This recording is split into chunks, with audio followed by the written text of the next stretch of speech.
ವೀಕ್ಷಕರೇ, ನಿಮಗೆಲ್ಲರಿಗೂ ಗೊತ್ತಿರುವ ಹಾಗೆ ರಿಪಬ್ಲಿಕ್ ಕನ್ನಡದ ಧ್ಯೇಯವಾಕ್ಯ ನಿಮ್ಮ ಧ್ವನಿ. ಜನರ ಅಭಿಪ್ರಾಯಕ್ಕೆ ಒಂದು ಮುಕ್ತ ವೇದಿಕೆಯನ್ನ ರಿಪಬ್ಲಿಕ್ ಕನ್ನಡ ಒದಗಿಸಿಕೊಡ್ತಾ ಇದೆ. ಅದರಂತೆ ನೀವು ಕೂಡ ನಿಮ್ಮ ಅಭಿಪ್ರಾಯವನ್ನ ತಿಳಿಸಬಹುದಾಗಿದೆ. ಇವತ್ತಿನ ಅಭಿಯಾನ ಬೈಕ್ ಟ್ಯಾಕ್ಸಿ ಅನಿವಾರ್ಯವೋ ಇಲ್ಲ ಆಟೋ ಚಾಲಕರಿಗೆ ಇದು ಸಂಕಷ್ಟವೋ? ಈ ಬಗ್ಗೆ ನಿಮ್ಮ ಅಭಿಪ್ರಾಯವನ್ನ ನಮಗೆ ಕರೆ ಮಾಡಿ ತಿಳಿಸಿ. ನಮ್ಮ ಈ ವಾಟ್ಸ್ಆಪ್ ನಂಬರ್ಗೂ ಕೂಡ 2 ಲೈನ್ಗಳಲ್ಲಿ ನಿಮ್ಮ ಅಭಿಪ್ರಾಯಗಳನ್ನ ಮೆಸೇಜ್ ಮಾಡಬಹುದಾಗಿದೆ. ಕರೆ ಮಾಡಿ ನೇರವಾಗಿ ನಮ್ಮ ಜೊತೆಗೆ ಮಾತಾಡಿ ನಿಮ್ಮ ಅಭಿಪ್ರಾಯವನ್ನ ತಿಳಿಸಬಹುದಾಗಿದೆ. ಎಕ್ಸ್ ನಲ್ಲೂ ಕೂಡ ಅಭಿಪ್ರಾಯ ಹಂಚ್ಕೋಬಹುದಾಗಿದೆ. ಇವತ್ತಿನ ವಿಷಯ ಬೈಕ್ ಟ್ಯಾಕ್ಸಿ ಅನಿವಾರ್ಯವೋ ಇಲ್ಲ ಆಟೋ ಚಾಲಕರಿಗೆ ಇದು ಸಂಕಷ್ಟವೋ?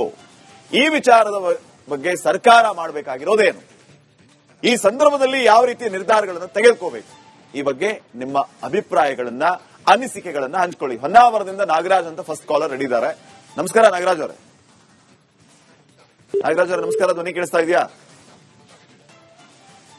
ನೋಡಿ, ಈಗ ಸದ್ಯಕ್ಕೆ ಈ ಬೈಕ್ ಟ್ಯಾಕ್ಸಿ ವಿಚಾರವಾಗಿ ನಾನಾ ರೀತಿಯ ಚರ್ಚೆಗಳಾಗ್ತಾ ಇದೆ. ಇದು ಅನಿವಾರ್ಯವಾ ಅಥವಾ ಆಟೋ ಚಾಲಕರಿಗೆ ಇದು ಸಂಕಷ್ಟವಾ ಅಂತ ಹೇಳಿ ಇವತ್ತು ಇಡೀ ದಿನ ನಾವು ಈ ಅಭಿಯಾನವನ್ನ ಮಾಡಿದ್ದೀವಿ.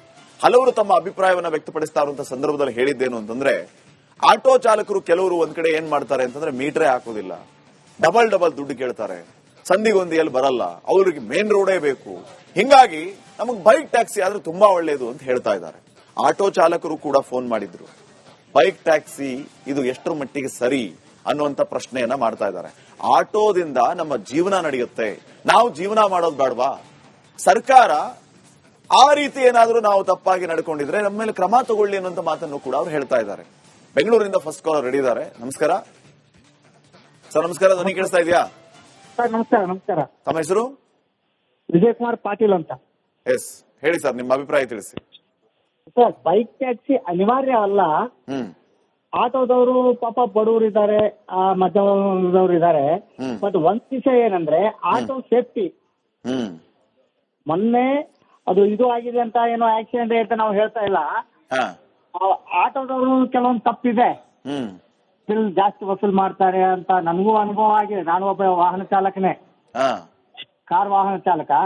ಆದ್ರೆ ಬೈಕ್ ಟ್ಯಾಕ್ಸಿ ವೈಟ್ ಬೋರ್ಡ್ ನವ್ರು ಎಲ್ಲರೂ ಮಾಡೋದ್ರಿಂದ ಎಲ್ಲರೂ ಅದೇ ಉದ್ಯೋಗಕ್ಕೆ ನಿಂತ್ಕೊಂಡ್ ಬಿಟ್ಟಿದ್ದಾರೆ.